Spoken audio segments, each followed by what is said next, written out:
Boom, boom, boom, boom, boom. Hey, what's up, everybody? How we doing? Happy November. It's Riv here in the crib with your real estate market update for New York City. Right now, it's November 2023. Having a great time out here. Really looking forward to bringing you some cool stuff. All right. Well, let's jump right into it. Okay. One of the first things that I really want to talk about is the Airbnb ban in New York City. For those of you that don't know, New York City had outlawed short-term rentals. So if you cannot rent an apartment or a home anymore for a stay under 30 days, if you're not like a hotel, um, this is kind of causing a little bit of chaos out there. All right, so this is right here. This is from Wired. It's from a couple of weeks ago. But right now, people are starting to list their short-term rentals on sites that other than Airbnb. Now, despite how you feel about it, Airbnb was a pretty safe site, it's pretty efficient, worked for the people who would rent the homes. It worked for the people who are looking for nice places to stay in New York City at a relatively cheap price. But this right now, unfortunately, is turning into a situation where they're turning to off-market sites, not just Facebook, Instagram, social media, TikTok.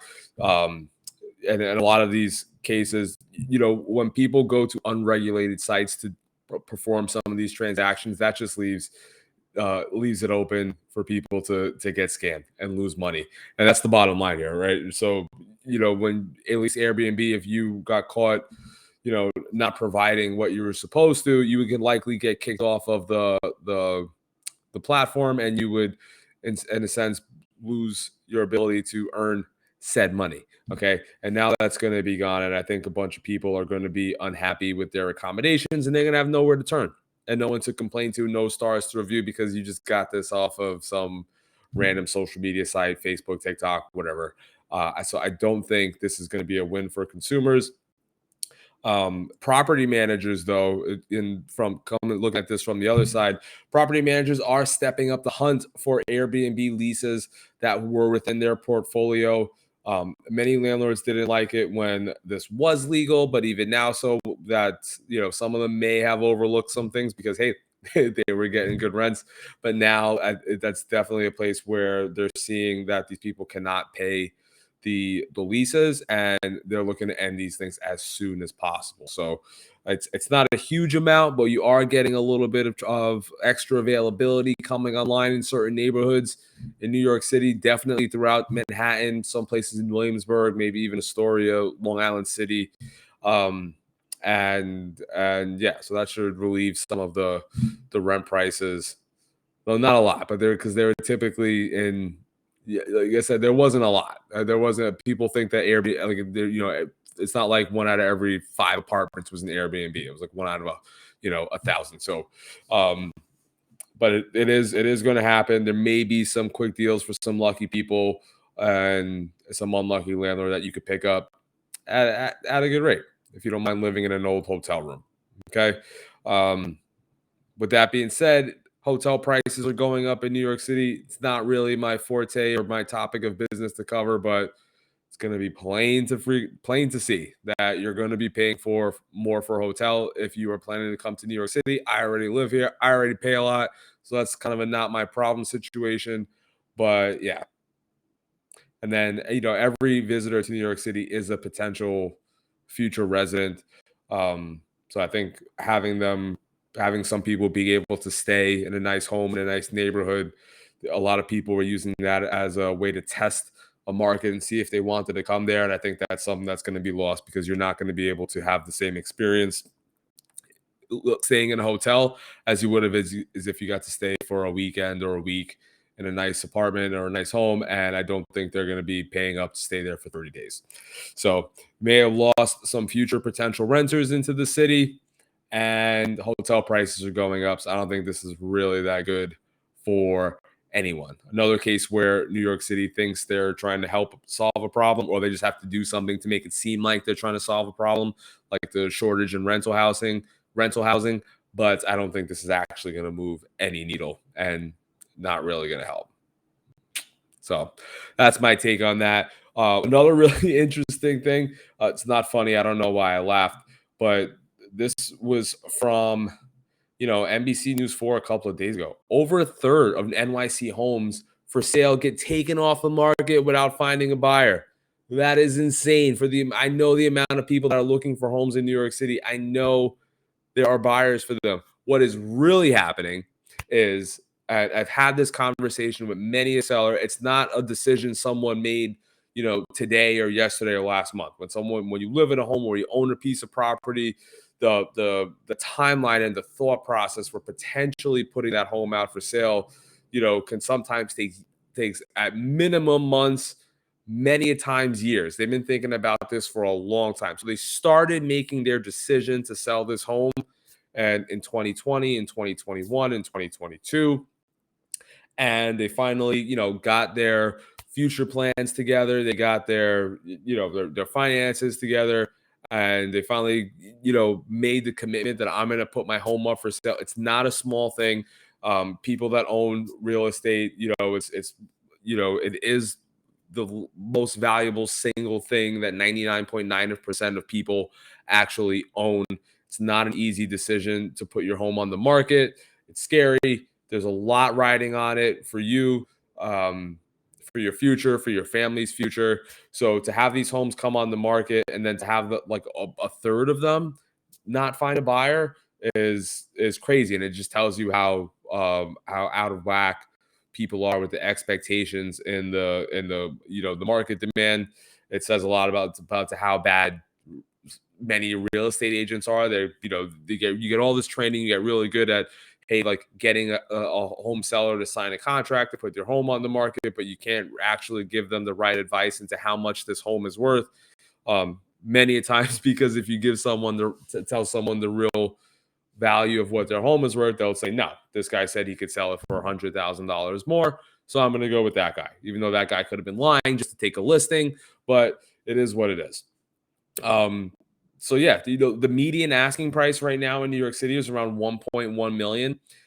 That's from September of 2023. It's according to Street Easy. 1.1 million was the median asking price in September. That's a big chunk of change. So if you're getting offers at 950 and you're expecting 1.1 million, that's $150,000 loss.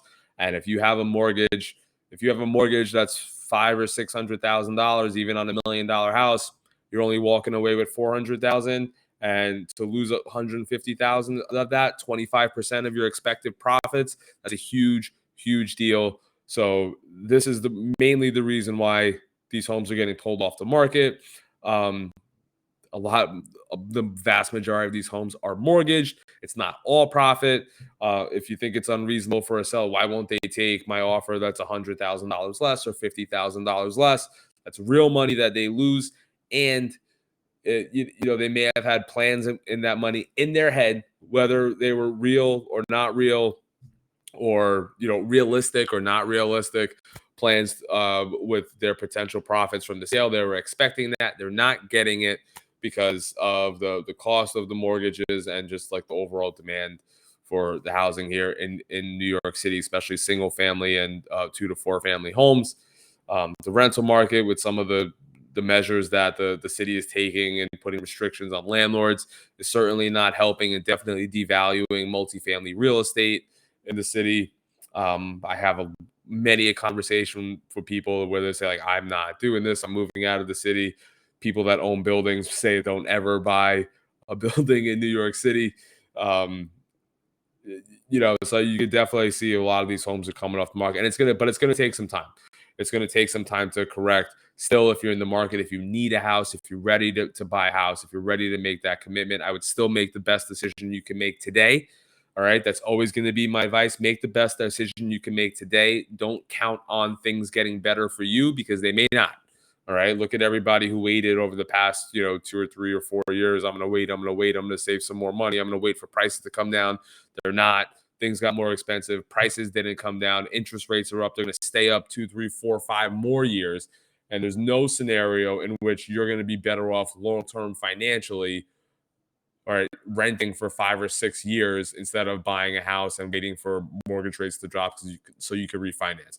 You can always refinance the loan. You could always renegotiate what you pay for the mortgage, and those costs you cannot renegotiate price, and prices are very likely to continue to stay up, to stay at this level of elevation for a little bit, and then as soon as mortgage rates go back down, they're going to go back up again.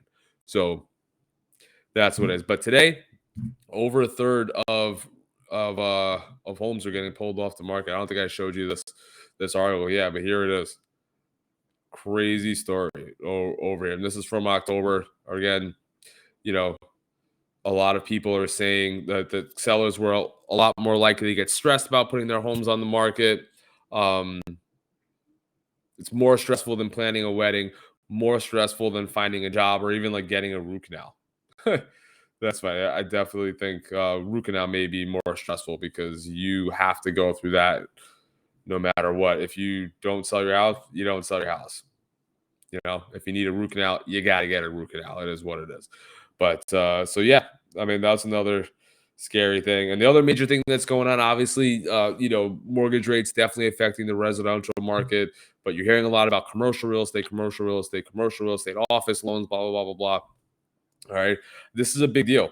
I do think this is a big deal. Commercial real estate, and then the banks and how this is really going to affect everybody else is certainly, I think something that's going to trickle down into the economy more so than a lot of other things that are happening, that more so than Airbnb, more so than residential mortgage rates. All right. This is something that could definitely have a huge effect. As banks prepare really for the devaluation of commercial real estate, okay, especially office real estate, which is a big part of New York City. All right, a slew of regional banks that currently hold commercial real estate debt are in for trouble, and as that, those things start to like trickle down into every other facet of the bank and their business, it's going to make things more expensive for everyone else. And people often just glance over this fact that, like there's offices that are empty and the value is going down.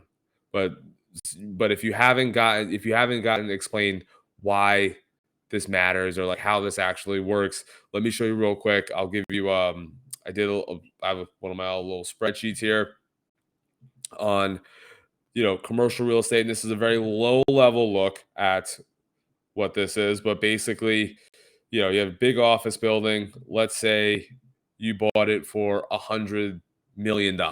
Okay. You probably have to put in about 30% equity. So that's $30 million. And you take a loan out at $70 million to complete that, right? You mortgage it just like you mortgage a house. And if you did this, within the last 5, 6, 3, 4 years, you probably are paying about a 3% interest rate. Now, how this works in commercial is interesting. It's not interesting, but many times these things come because people don't necessarily start to pay down their mortgage. What happens is the mortgagee will take an interest-only loan. That means I'm borrowing $700 million. You agree, I'm gonna borrow you the $700 million loan. All right. It's a 30-year term at 3% interest, but there's a balloon payment at the end of the 3 years. And what that inherently does is makes someone refinance their property every 3 years. The commercial real estate, you never pay off the debt. You typically just continue to refinance it and refinance it and refinance it. And every time you refinance it, you have to do so based on the value at the property at that time. And unlike residential, you can, right? I mean, it was expected. It was working for a long period of time where the value kept going up and up and up because rents kept getting higher and higher and higher. And commercial real estate leases were getting more and more and more and more expensive. But what's happening now after COVID, which was a huge shock, was that value is going down. Leases are flat to actually in the negative, and a lot of people are just vacating. So the buildings are not making as much money. Okay. And then what happens in the environment right now? So anybody that refinanced their debt 2021, end of 2020, 21, 22, those commercial leases are going to be coming up for refinance in the next few years. Okay. Down here is the debt service coverage ratio. This is a requirement in loans and commercial loans. It's normally around 1.25. Sometimes it's 1.5 is on the high end, 1.25 is going to be, kind of like a standard. Basically, what that means is the net operating income. Okay. The net operating income for the business, and the commercial real estate is the business. What they sell is the leases. So, like, that revenue on their leases, that revenue needs to be at, for this, in this particular scenario, you would have had an interest payment of 2.1 million annually, or $175,000 a month. You buy $100 million property, but your mortgage payment is about $175,000 a month. The revenue required to maintain that loan, to get that loan, would have been about $218,000 to $260,000 a year. Like, if you got that amount, you qualify for that loan. Okay. Now, this loan is over in 3 years. You have to refinance or pay back the $70 million, and no one's paying back $70 million. So they're going to be looked to refinance. But the sad thing is, today, in this interest rate environment, instead of paying 3%, they're going to pay somewhere around 8% interest. Okay. Now your monthly payment is about $466,000. And the banks are in this funny scenario. Was like, wait, this person already has a loan. We need to refinance it. But according to the bank standards, they need to be making $583,000 a month now to be able to safely pay back this loan. So banks are going to be needing to refinance loan, even if they had partnerships and relationships for years and years and years. Someone could have owned the building for 20 years, went through a refinance process with the bank several times, been great. But now they're in this conundrum where they're going to have to tell hey, you don't qualify for this loan. I don't know if I can make it for you. Can you come up with more money to bring down this monthly payment? Maybe they can't add equity. Okay. Maybe they can. Maybe they add 20 million in here and they change the math on this and they make this work for them. But very likely they cannot refinance under the actual terms over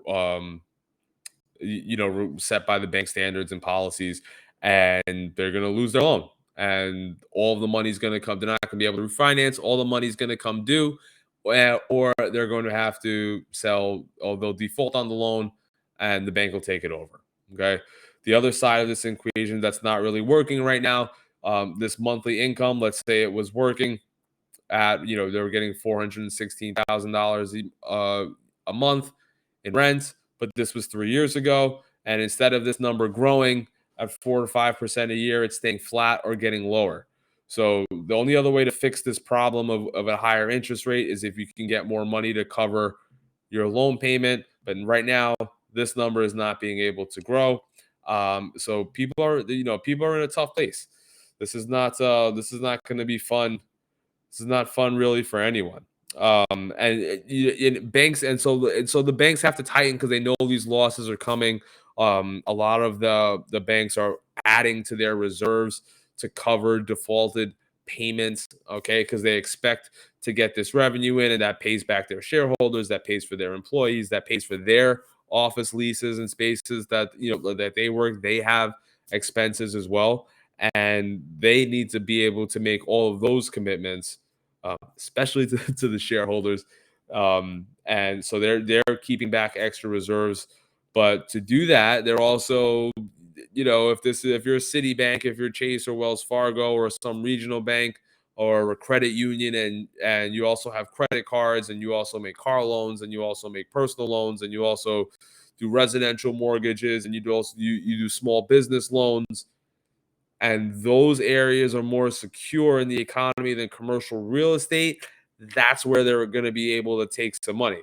So on top of like price inflation that the consumer is feeling with, the cost of goods, food, gas, their primary homes, and that now all this secondary stuff and the stuff that we buy and the cost of financing for these other larger items, store credit cards, like I said, store credit cards, car loans, your mortgage loans, the interest that you're making in bank accounts and things like that. And then even if that stuff's not enough, these banks resolve to laying off people, and you could see how this could spiral downward. So it's a tepid time. A lot of we're kind of like walking on eggshells here. People are still spending money like it's all good. I'm gonna say save some of that money. Definitely still do invest in real estate, but your primary real estate, multifamily, maybe not so much. But if you have the opportunity to buy a little vacation home, a cottage, the Catskills, Poconos, some down in Florida or like down south for a little bit cheaper, and you still get to rent and like live in the city. Don't get me, I'm not telling you to move, but maybe don't put up all your dreams on buying a three family in the Bronx or Queens, because I don't know if you're going to get the same price appreciation over the next 10 years that we saw in the last 10. Um, but it's definitely going to be very interesting. Maybe something steps in. Maybe the Fed, as they came out last week, they did not lower rates. They're not going to lower, and even when they do lower rates, they're going to do so at like you know 0.25% a year, zero point 0.5 basis points a year. They went up 5% in 2 years, and they're going to take 10 years to come back down. And, they've said so. Jerome Powell has said so for sure. Believe them. They've done everything that they said they were going to do. And it's certainly going, the outlook is changing. And, everybody needs to, it's best to look ahead, look at the landscape. Again, make the best decision you can today for the future. Don't rely on waiting for something to happen, trying to time the market. Do what you could do today. Make sure you could afford it. Make sure you enjoy it. Make sure it's valuable. Be a little bit less speculative in your investing in your real estate business and decisions, and you, my friend, are going to be okay. So that's it. We're going to keep it as a quick one.